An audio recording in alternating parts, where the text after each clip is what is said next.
Hi everyone. So today I'm going to talk to you about the benefits of and the differences between an alcohol-based tincture and a glycerin-based tincture. So this is an alcohol-based tincture of goldenrod that I made back in September from fresh goldenrod that I harvested on this land. And if you haven't seen that video, check it out.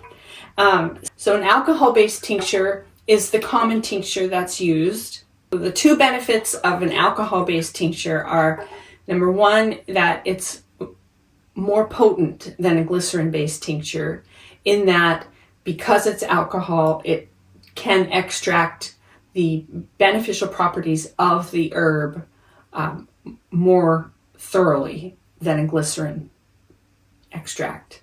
And then number two is that when you take alcohol-based extracts, it goes directly into your bloodstream.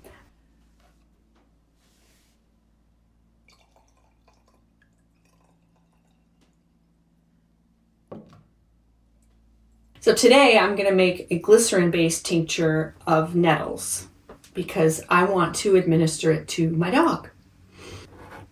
Hence, one of the benefits for making a glycerin-based tincture is that you can administer it to your dog or your pets and also to children.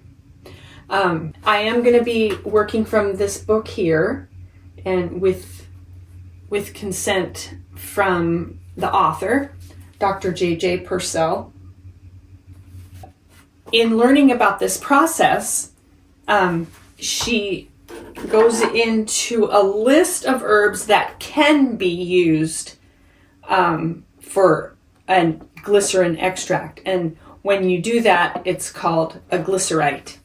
And so she does indicate that not all herbs can be made into a glycerite.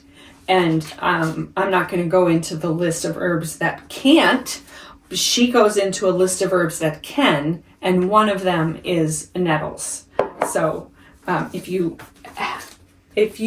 get an opportunity to read this book, it's really a great tool to have in your apothecary as I learn. So I'm going to just read to you the benefits of nettle and why I want to use it.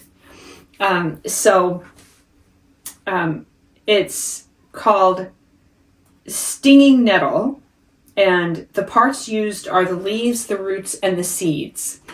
And the organs and systems affected are blood, kidneys, liver, lungs, and bodily fluids.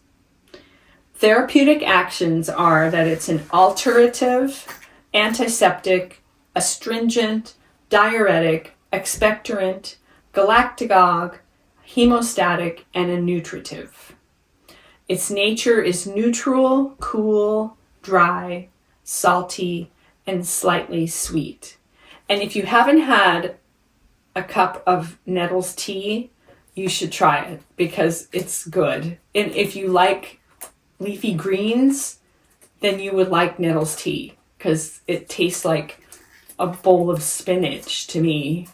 It's really nice. So medicinal uses is that it supplies a multitude of nutrients and proteins. It tonifies the body.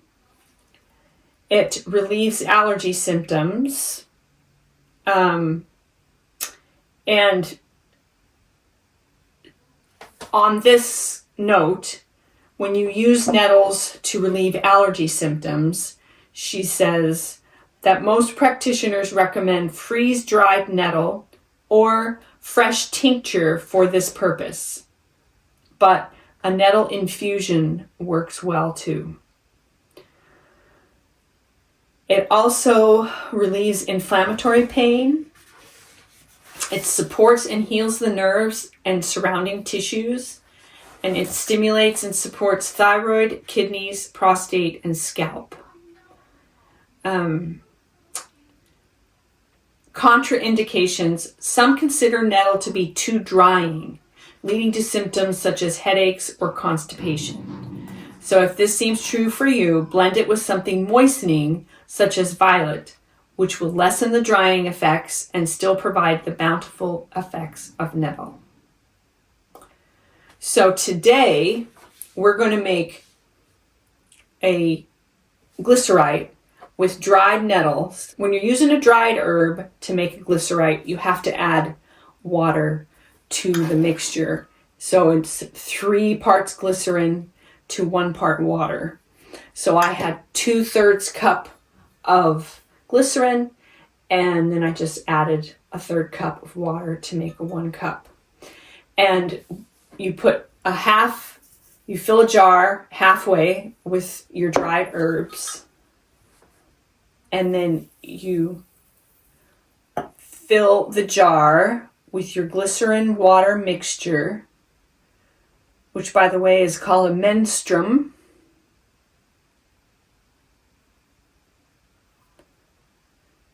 To about 1 inch from the top. So there.